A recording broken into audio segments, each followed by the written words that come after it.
Good morning everyone, कैसे हैं आप सभी। आई होप आप सभी बहुत अच्छे होंगे, बहुत अच्छे से आप लोग अपनी लाइफ को पढ़ाई को एंजॉय कर रहे होंगे। आज है 7 मार्च 2024 daily current affair by SSR. तो चलिए स्टार्ट करते हैं आज का लेक्चर। आज का लेक्चर बहुत ज्यादा इंपॉर्टेंट है और इंटरेस्टिंग भी रहने वाला है। हम यहाँ बात करेंगे आज से रिलेटेड टॉप 10 क्वेश्चन को, जिनको हम यहाँ पे डिस्कस करेंगे विद बैकग्राउंड इन्फॉर्मेशन के साथ ही साथ मैं आप लोगों को बताऊंगी स्टैटिक जी के। वीडियो के लास्ट में मैं आप लोगों के साथ डिस्कस करने वाली हूँ क्वेश्चन ऑफ द डे। तो वीडियो के लास्ट तक आपको बने रहना है और इसी के साथ हम स्टार्ट करते हैं आज का।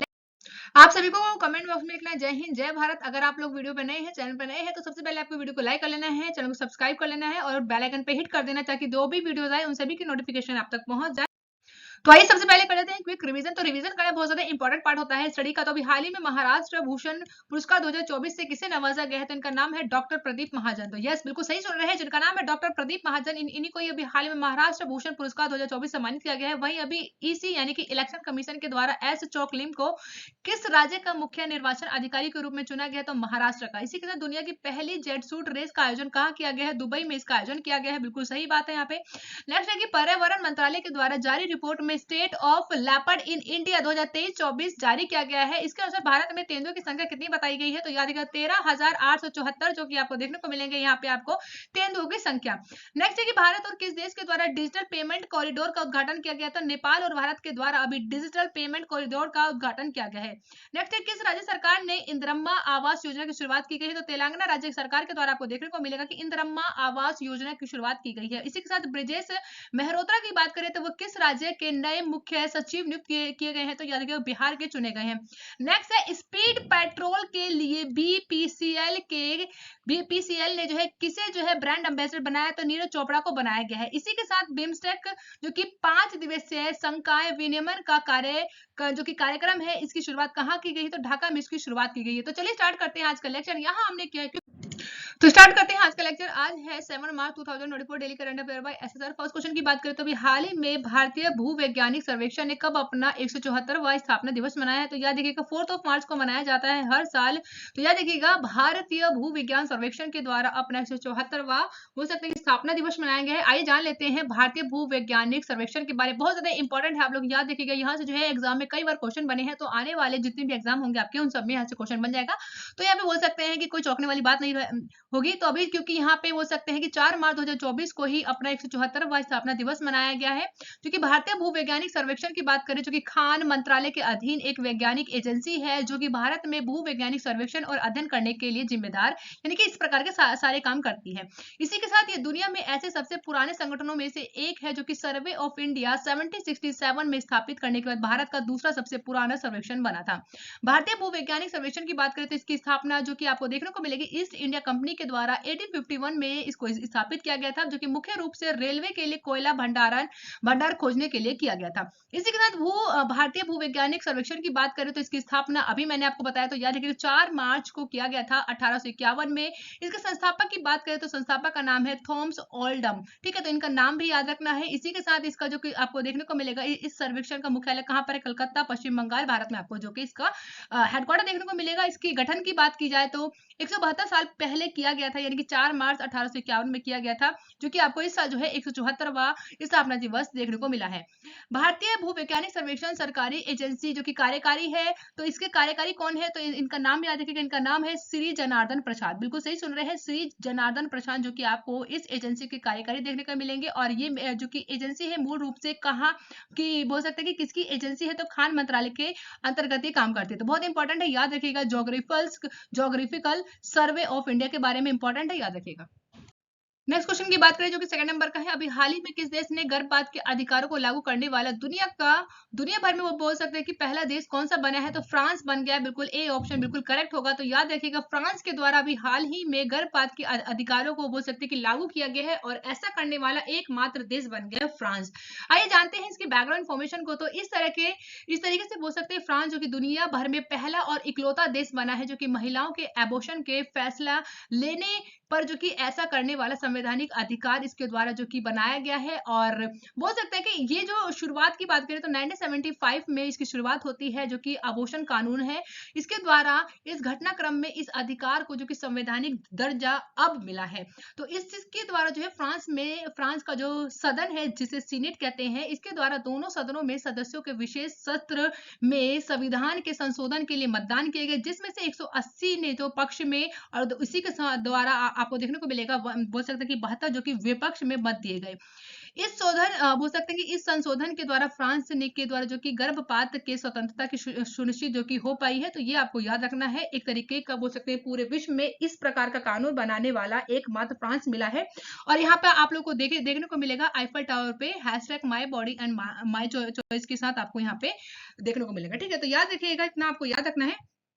आइए बात करते हैं फ्रांस के बारे में। तो सबसे पहले देख लेते हैं फ्रांस। तो फ्रांस को जो कि आपको लोकेशन देखने को मिलेगी यहाँ पे। ठीक है, तो ये एक बोल सकते हैं कि ये यूरोपीय कंट्री है जो कि आपको देखने को मिलेगा। ठीक है, तो सबसे पहले बात करते हैं फ्रांस की कैपिटल क्या है। तो फ्रांस की कैपिटल आपको देखने को मिलेगी पेरिस क्या है, फ्रांस की कैपिटल है। और सबसे इंपॉर्टेंट बात है जो कि यूके और फ्रांस को कौन अलग करता है, तो इंग्लिश चैनल के द्वारा आपको देखने को मिलेगा, सेपरेट करने का देखने को मिलता है यूके और फ्रांस का। तो इंपॉर्टेंट है, कई बार एग्जाम में बना है, तो आपको याद रखना है इंग्लिश चैनल के बारे में, किन दो देशों को अलग करता है। ठीक है, तो किसे यूके और फ्रांस को अलग करने का काम करता है। इसी के साथ अटलांटिक ओशन की बात करें जो कि आपको वेस्ट में देखने को मिलेगा, ये भी इंपॉर्टेंट है, ये भी याद रखिएगा। इसी के साथ बे ऑफ बेस्कस ये भी आपको देखने को मिलेगा यहीं पर ही। और इसके साथ आपको मेडिटेरियन सी देखने को मिलेगा आपको फ्रांस के साउथ में। तो इंपॉर्टेंट है, याद रखिएगा इसके बारे में। ठीक है, अब बात कर लेते हैं यहाँ के राष्ट्रपति कौन है। तो इनका नाम याद रखिएगा, एमुएनुएल मैक्रोन, जो कि यहाँ के राष्ट्रपति हैं। और इसी के साथ प्रधानमंत्री की बात करें जिनका नाम है गैब्रियल अटल।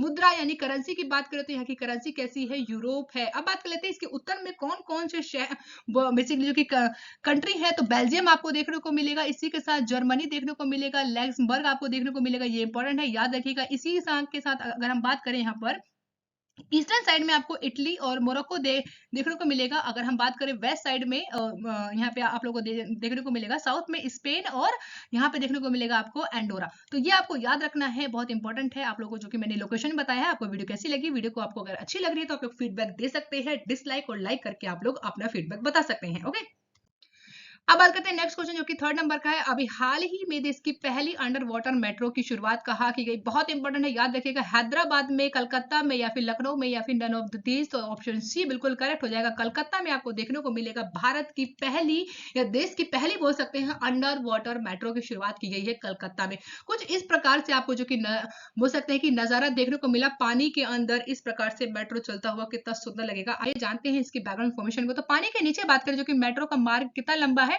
तो 16.6 किलोमीटर लंबे बोल सकते कि हावड़ा मैदान में आपको देखने को मिलेगा, जो कि हुगली नदी के नीचे गुजरने वाले आपको इस प्रकार से मेट्रो देखने को मिलेगा।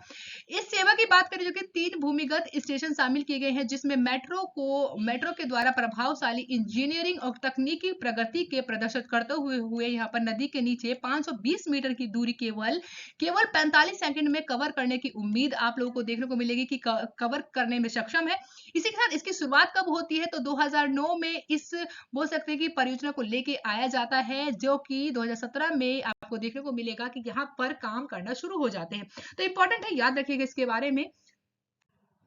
नेक्स्ट क्वेश्चन की बात करें जो कि 6 नंबर का है। अभी हाल ही में women business and the law report का 10वां संस्करण जो कि किसके द्वारा जारी किया गया है, तो याद रखिएगा ये जारी किया गया वर्ल्ड बैंक के द्वारा। ऑप्शन बी बिल्कुल करेक्ट है, बिल्कुल सही सुन रहे हैं। वर्ल्ड बैंक के द्वारा हर साल बोल सकते हैं कि women business and the law report को जारी किया जाता है। आइए जानते हैं इसकी बैकग्राउंड इन्फॉर्मेशन को। तो 4 मार्च 2024 को विश्व बैंक के द्वारा महिला व्यवसाय और कानून रिपोर्ट जो कि आपको देखने को मिलेगा जारी की गई है। इसका संस्करण की बात करें तो इस साल जो कि संस्करण आया है वो 10वां संस्करण है।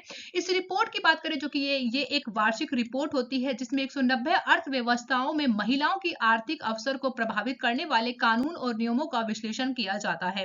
इस रिपोर्ट के अनुसार बात करें तो क्योंकि दुनिया भर में महिलाओं के लिए कानूनी अधिकार को अधिकतम कम करके देखा जाता है कि पूरे वर्ल्ड में महिलाओं के द्वारा जो है कितना काम किया जा रहा है। इस रिपोर्ट में जो कि वैश्विक कार्यबल में महिलाओं के प्रवेश को बाधित करने वाली आने वाली चुनौतियों के ऊपर भी विश्लेषण को प्रस्तुत किया जाता है कि किस प्रकार से कोई महिला अगर कार्यबल यानी कि कार्य कर रही है, तो उसके सामने किस प्रकार की दैनिक जीवन में सामने बोल सकते हैं कि उनकी चुनौती आती है।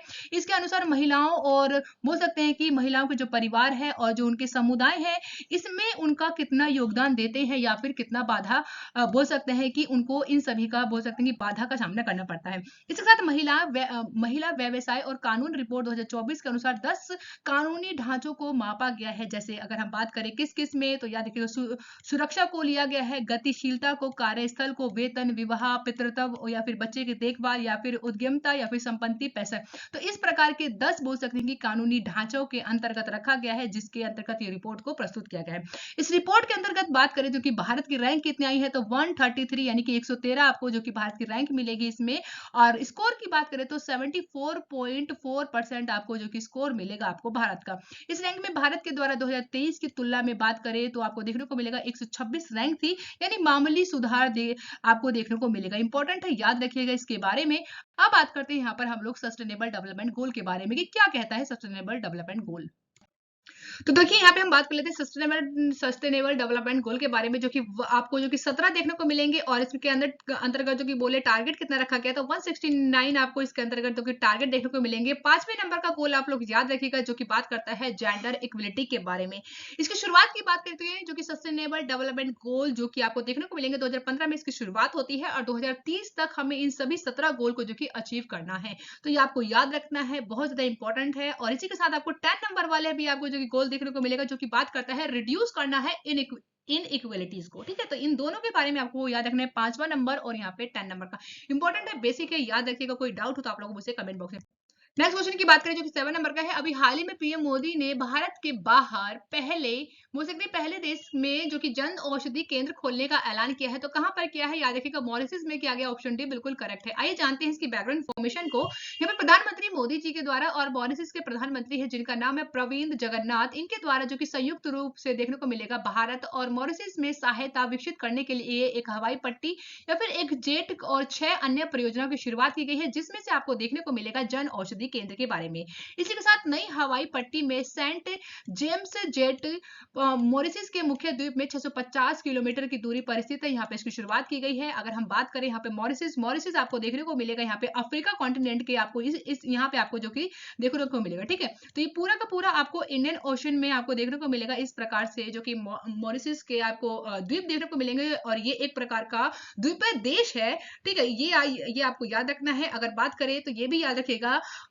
मॉरिशस के ऊपर से आपको जो कि ट्रॉपिक ऑफ कैप्रिकॉर्न जाता हुआ दिखाई देगा। ये इंपॉर्टेंट है, याद रखने वाली बात है, जो कि इंडियन ओशन में आपको देखने को मिलता है। अगर हम बात करें इसकी कैपिटल क्या है, तो कैपिटल भी याद रखिएगा कैपिटल क्या है, तो पोर्ट लुइस जो कि आपकी मॉरिशस की कैपिटल देखने को मिलेगी। करेंसी क्या है, तो मॉरिशस रुपया आपको देखने को मिलेगी। प्रधानमंत्री का नाम क्या है, तो प्रविंद जुगनौथन आपको जो कि यहाँ के प्रधानमंत्री देखने को मिलेंगे। मॉरिशस मैंने आपको बताया जो कि एक द्वीपीय देश देखने को मिलेगा, जो कि अफ्रीका महाद्वीप के तट के दक्षिण पूर्व में लगभग 900 किलोमीटर की दूरी पर हिंद महासागर के तट पर एक मेडागास्कर के पूर्व में स्थित आपको इसकी स्थिति देखने को मिलेगी। इंपॉर्टेंट है, बेसिक है, याद रखिएगा, कई बार एग्जाम में पूछा जा सकता है, तो इंपॉर्टेंट है आप लोग के लिए। अब देखिए यहाँ पे देख लीजिएगा एक बार मॉरिशस को, कुछ इस प्रकार से आपको देखने को मिलेगा पूरा का पूरा मॉरिशस। तो इंपॉर्टेंट है। और आपको जो किसी कैपिटल देखने को मिलेगी पोर्ट लुइस, यहाँ पर आपको देखने को मिलेगी। तो मैंने आपको जो है लोकेशन दिखा दिया है। आई होप आप लोगों को क्लियर होगा। नेक्स्ट भी आप लोगों को इसी से जुड़ा हुआ क्वेश्चन देखने को मिलेगा, जो कि भारत और मॉरिशस के प्रधानमंत्री के द्वारा किस द्वीप में हवाई पट्टी और जेट्टी का जो कि उद्घाटन किया गया है। तो याद रखिएगा कहां पर, इसका नाम ऑप्शन सी यानी कि अलंगा आइसलैंड जो कि आपको देखने को मिलेगा। यहाँ पर भारत के प्रधानमंत्री और मॉरिशस के प्रधानमंत्री के द्वारा जो कि द्वीप पे हवाई पट्टी और जेट्टी का उद्घाटन किया गया है। आइए समझ लेते हैं एक बार क्या है। तो आपको लोकेशन की बात करें तो ये है हमारा प्यारा भारत, और यहाँ से आप लोग को लोकेशन की बात करें तो यहाँ पर आपको देखने को मिलेगा अलंगा द्वीप। ठीक है, तो यहाँ पे आप लोग देख सकते हैं। तो यहीं पर अभी हाल ही में दोनों देशों के प्रधानमंत्री के द्वारा यहाँ पर आपको देखने को मिलेगा कि जो कि इससे जो कि भारत में समुद्री सुरक्षा को और अधिक मजबूती करने के लिए दोनों देशों के द्वारा यहाँ पर आपको देखने को मिलेगा कि यहाँ पर आपको क्या देखने को मिलेगा, अंतर्राष्ट्रीय समुद्री सुरक्षा को किस प्रकार से जो है कि मजबूत किया जाए। तो ये इंपॉर्टेंट फैक्ट है, याद रखिएगा। भारत के द्वारा अभी इस प्रकार की जो कि योजना बनाई जा रही है, इंपॉर्टेंट है, जो कि अब हम लोग क्या चाहते हैं कि हिंद महासागर में अपनी स्थिति को कैसे मजबूत कर सके, ताकि किसी प्रकार की कोई समस्या आती है तो हम लोग जो है अपनी तरफ से सेफ रहे। ठीक है, इसके ऊपर फोकस है।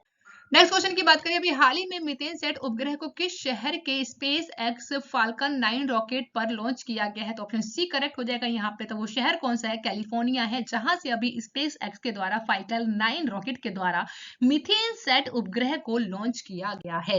आइए जानते हैं इसकी बैकग्राउंड इन्फॉर्मेशन को। तो ये क्यों किया गया है? तो आप लोगों को पता है कि जो कि आप लोगों को देखने को मिलेगा कि ग्रीन हाउस के द्वारा कितना कम से कम जो कि निकलने वाली हवा है उसको कितना कम करना है, तो इसके ऊपर काम किया जा रहा है।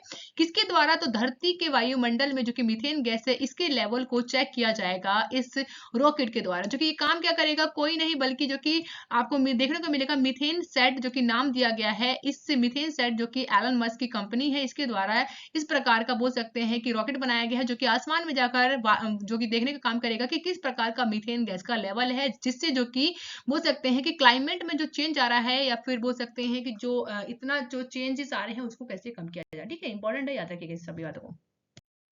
अब बात करते हैं, लास्ट वीडियो मैंने आप लोगों से क्वेश्चन पूछा था, उस क्वेश्चन के आंसर बताने की बारी है। तो अभी हाल ही में फाइनेंशियल एक्शन टास्क फोर्स का नया अध्यक्ष किसे घोषित किया गया है? तो यहाँ पे आपको देखने को करेक्ट ऑप्शन मिलेगा, ऑप्शन ए यानी कि मेक्सिको को 2 साल के लिए आपको देखने को मिलेगा, जो कि फाइनेंशियल एक्शन टास्क फोर्स के लिए नया अध्यक्ष चुना गया है।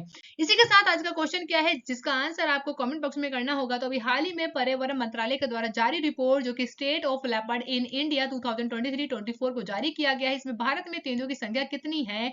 तो आप सभी को जो कि कमेंट बॉक्स में बताना है। 4 ऑप्शन आप सभी के सामने है, आपको आंसर जो कि कमेंट बॉक्स में बताना। Thank you for watching guys, मिलते हैं नेक्स्ट वीडियो में। आप लोग जरूर से जरूर मुझे जो कि फीडबैक दे सकते हैं, ताकि मुझे पता चल सके कि आप लोग वीडियो को कितना पसंद कर रहे हैं। और एक सेकंड का काम है जो कि आप लोग बता सकते हैं, फीडबैक दे सकते हैं। बाय बाय गाइस, मिलते हैं नेक्स्ट वीडियो में।